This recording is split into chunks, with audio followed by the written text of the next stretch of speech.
Assalamu alaikum warahmatullahi wabarakatuh. In the previous videos, as I have explained you the chapter humans, and now in this video I'm going to explain you the review questions.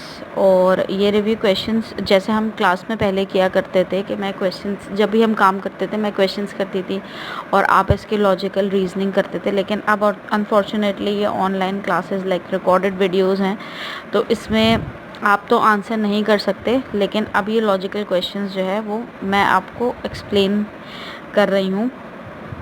और इसके साथ साथ आप बिल्कुल वैसे ही काम करेंगे जैसे आप क्लासरूम में किया करते थे, यानी क्वेश्चन उतारेंगे, पार्ट ए उतारा, उसका आंसर लिखा, पार्ट बी उतारा, फिर उसका आंसर लिखा। जैसे टेबल्स हैं, जैसे डायग्राम्स हैं, ये सब कुछ वैसे ही बनेंगी।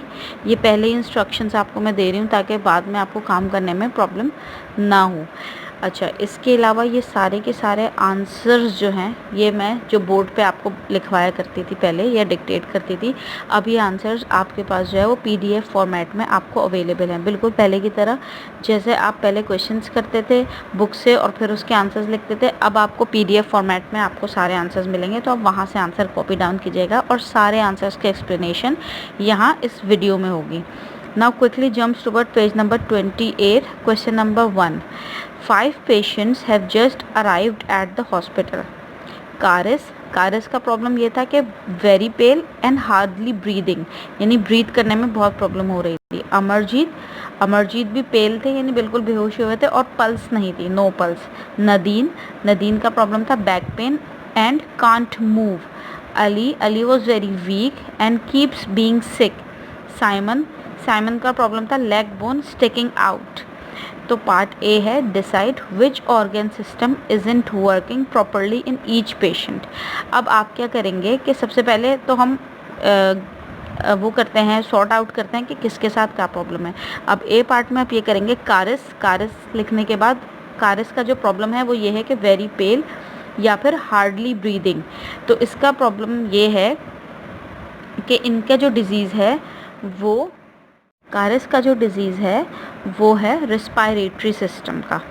इसके बाद है अमरजीत है पेल या फिर no pulse.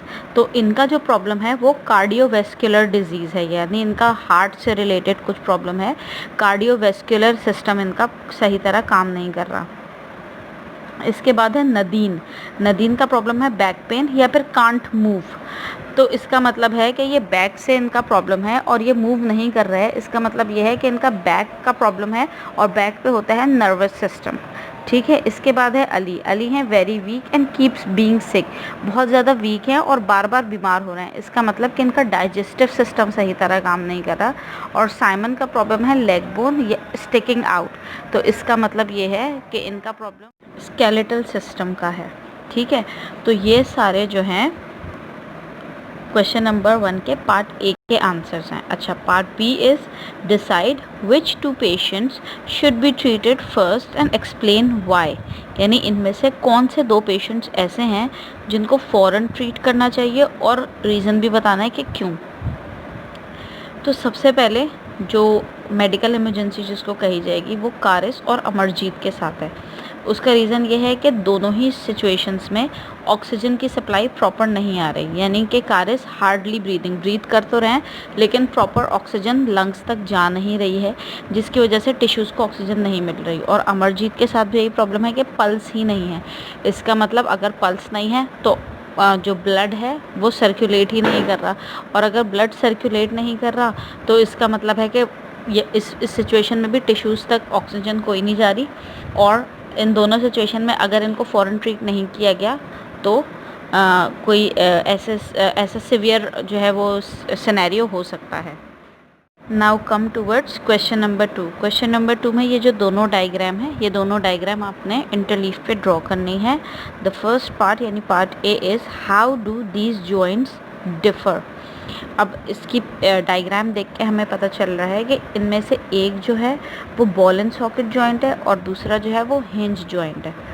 Ball and socket joint एक और ये दोनों एक दूसरे से डिफ़र ऐसे करते हैं कि बॉल एंड सॉकेट जॉइंट जो है वो हमें हेल्प करता है कि हम किसी भी डायरेक्शन में अपनी बोन्स को मूव कर सकते हैं, सर्कुलर डायरेक्शन में भी मूव कर सकते हैं, आगे पीछे भी कर सकते हैं, और हिंज जॉइंट में सिर्फ हम बेंड कर सकते हैं और स्ट्रेट कर सकते हैं, ठीक है। Now part B, list 2 things that are the same about the structure of these 2 joints. अब इनमें से 2 चीज़ें हमें बतानी हैं जो इन दोनों जॉइंट्स में यानी बॉल और सॉकेट जॉइंट्स और हिंज जॉइंट्स में सिमिलर है। तो बहुत सारी चीज़ें हो सकती हैं, आपको उनमें से कोई 2 ही लिखनी है। जैसे फॉर एग्जांपल दोनों में ही साइनोवियल फ्लूइड होता है। दूसरी एग्जांपल ये हो सकती है कि दोनों के अंदर ही कार्टिलेजेस होती हैं, ठीक है। तीसरी एग्जांपल ये होती है दोनों में लिगामेंट्स होते हैं जो बोन्स को एक साथ होल्ड करके रखते हैं। तो ये अब मैंने 3 बताई हैं, और भी होती हैं, लेकिन आप इनमें से तीनों में से कोई भी 2 लिख सकते हैं, क्योंकि क्वेश्चन में कोई से भी 2 पूछी हैं। Now question number 3 is the diagram below shows 2 of the muscles used to kick a football. अब यहाँ पर एक डायग्राम है जिसमें 2 मसल्स शो हुए हैं, एक ए और एक मसल बी, ठीक है। और ये नी कैप के पास के मसल्स हैं, सही है। तो now part A is what happens to the footballer's leg when muscle a shortens, यानी जब मसल ए शॉर्टन होगा यानी मसल ए खिंचेगा तो क्या होगा फुटबॉलर के लेग के साथ। तो ये होगा कि लेग जो है वो नी के पास से बेंड होगी, यानी इसका आंसर है the leg bends at the knee. Now part B, as he straightens his leg to kick, which muscles contracts and which relaxes। यानी जब बॉल को किक करने के लिए फुटबॉलर अपने फुट को मूव करेगा तो कौन सा मसल रिलैक्स करेगा और कौन सा मसल कॉन्ट्रैक्ट करेगा। तो अगर हम इस पे पढ़ें तो मसल बी जो है यानी जो क्वाड्रिसेप्स है ये कॉन्ट्रैक्ट करेगा, और मसल ए जो नीचे वाली साइड है जो हैमस्ट्रिंग्स हैं ये रिलैक्स करेंगे, ठीक है। Now part C, explain why you need muscles on both side of each leg bone. इसका आंसर तो मैं एक्सप्लेनेशन में भी बता चुकी हूँ कि हमें दोनों साइड पे मसल्स की ज़रूरत क्यों होती है। अब मैं फिर से बता रही हूँ, हमें दोनों साइड पे मसल्स की ज़रूरत इसलिए होती है क्योंकि मसल्स हमारी बोन्स को सिर्फ पुल करती हैं। तो अगर सिर्फ एक साइड पे ही मसल होगा तो सिर्फ पुल ही हो पाएगा, दूसरी साइड तो बॉडी मूव ही नहीं कर पाएगी, दूसरी साइड बोन मूव ही नहीं कर पाएगा। इसीलिए दोनों साइड पे मसल्स होते हैं कि दोनों मसल्स अपनी तरफ की जो बोन है उसको पुल करें और हम इजीली अपनी बॉडी को, अपनी बोन्स को मूव कर सकें। तो इसका आंसर होगा muscles can only pull on bones, they can not push. So pairs of muscles pull your legs in opposite direction, ताकि ऑपोजिट डायरेक्शन दोनों डायरेक्शन में मूव हो सके। Now the next is question number 4। Question number 4 काफ़ी easy है। इसमें एक body जो है वो बनाई हुई है, इसमें डिफरेंट पार्ट्स को लेबल किया हुआ है A B C D E, और पार्ट ए है which of the letters on the diagram shows the position of a heart. बहुत ही ज़्यादा ईजी है। हार्ट जो है वो हमेशा लेफ़्ट साइड पर होता है, तो जो पार्ट सी है वो हार्ट को शो कर रहा है। Name the organ system the heart belongs to. ये तो और भी ज़्यादा इजी है। जब हार्ट एक्सप्लेन कर रही थी तभी मैंने आपको ये बताया था कि हार्ट जो है वो कौन से सिस्टम से बिलोंग करता है, सर्कुलेटरी सिस्टम से बिलोंग करता है हमारा heart. The heart belongs to circulatory system. Describe the job this organ system does. अब हमें बताना है कि ये ऑर्गन सिस्टम क्या काम करता है। तो ये ऑर्गन सिस्टम यानी सर्कुलेटरी सिस्टम का काम ये होता है कि ये हार्ट से ब्लड लेकर हमारी पूरी बॉडी में ब्लड को सर्कुलेट करवाता है, और पूरी बॉडी में ब्लड सर्कुलेट करवाने के बाद ये वापस हार्ट की तरफ लेकर आता है ताकि हमारी जहाँ पर ग्लूकोज और बाकी चीज़ों की ज़रूरत हो ये हमारी बॉडी ले सके। तो the circulatory system circulates blood to every part of the body to supply the glucose and oxygen needed for respiration. अच्छा, the next is organ A makes your heart beat faster if you are frightened. Name organ A. एक तो labelling से भी पता चल रहा है, और वैसे एक हिंट भी दे दी है कि जब हम डर जाते हैं तो हमारे हार्ट बीट इसकी वजह से तेज़ हो जाती है। नेम क्या है ऑर्गन ए का? तो ऑर्गन ए का नेम है brain. Now we have part E, which organ system does A belong to. A जो है वो कौन से सिस्टम से बिलोंग करता है? तो ए बिलोंग करता है नर्वस सिस्टम से, ठीक है। तो जो हमारा ऑर्गन सिस्टम जो ए है यानी ब्रेन जो बिलोंग करता है वो नर्वस सिस्टम को बिलोंग करता है। Alright, so the another question is question number 5। अच्छा, आज के दिन मैं आपको सिर्फ 5 क्वेश्चंस ही करने के लिए दूंगी, क्योंकि हम क्लास में भी एक दिन में थोड़े ही क्वेश्चंस करते थे, सारे क्वेश्चंस मैं नहीं एक्सप्लेन कर रही हूँ एक साथ, because that will be too much to digest. ठीक है, तो आज हम सिर्फ 5 क्वेश्चंस ही करेंगे। So for today's video question number 5 is the last question. ठीक है। Now question number 5 is, a hematologist compared the oxygen and carbon dioxide in blood entering and leaving a patient's lung. ठीक है, the results are shown in the table। यानी एक haematologist था। Haematologist मैं पहले भी बता चुकी हूँ। और हेमाटोलॉजिस्ट कौन होते हैं? जो ब्लड की डिजीज़ के बारे में पढ़ रहे होते हैं या ब्लड की डिजीज़ को वो करते हैं, इलाज करते हैं उनका। ठीक है, अब ये इन्होंने कंपेयर किया, हेमाटोलॉजिस्ट ने, कि ऑक्सीजन और कार्बन डाइऑक्साइड कितना एंटर हो रहे हैं और कितना लीव कर रहे हैं। ठीक है, और इसका इन्होंने एक टेबल बना लिया। अब इस टेबल के अकॉर्डिंग जो ब्लड एंटर हो रहा है लंग्स में वो 60 यूनिट, जो एंटर हो रहा है लंग्स के अंदर ऑक्सीजन वो 60 यूनिट्स है, और जो कार्बन डाइऑक्साइड एंटर हो रही है वो 50 यूनिट्स है, और जो लीव कर रहा है लंग्स को वो ऑक्सीजन जो है वो 100 यूनिट्स है और कार्बन डाइऑक्साइड 40 यूनिट्स है। ठीक है, तो अब हम जो है वो इसका आंसर कर लेते हैं। ठीक है, so the first question is, what changes takes place as blood flows through the lungs. तो इसका आंसर ये होगा, यानी जब ब्लड जो है वो लंग्स के थ्रू फ्लो करता है तो उसमें क्या चेंजेस आती हैं। अब इसका आंसर ये है कि जब ब्लड जो है वो लंग्स के अंदर एंटर करता है तो ये ज़्यादा ऑक्सीजन को अपने अंदर एब्जॉर्ब करता है, पैक कर लेता है और कार्बन डाइऑक्साइड दे देता है। यही वजह है का carbon dioxide concentration in the blood drops, यानी जब कार्बन डाइऑक्साइड की जो कॉन्सेंट्रेशन है वो ड्रॉप हो जाती है ब्लड के अंदर, और जैसे कि टेबल में शो किया ना कि 10 यूनिट्स उसकी कॉन्सेंट्रेशन ड्रॉप हो गई है और ऑक्सीजन की कॉन्सेंट्रेशन बढ़ी हुई है।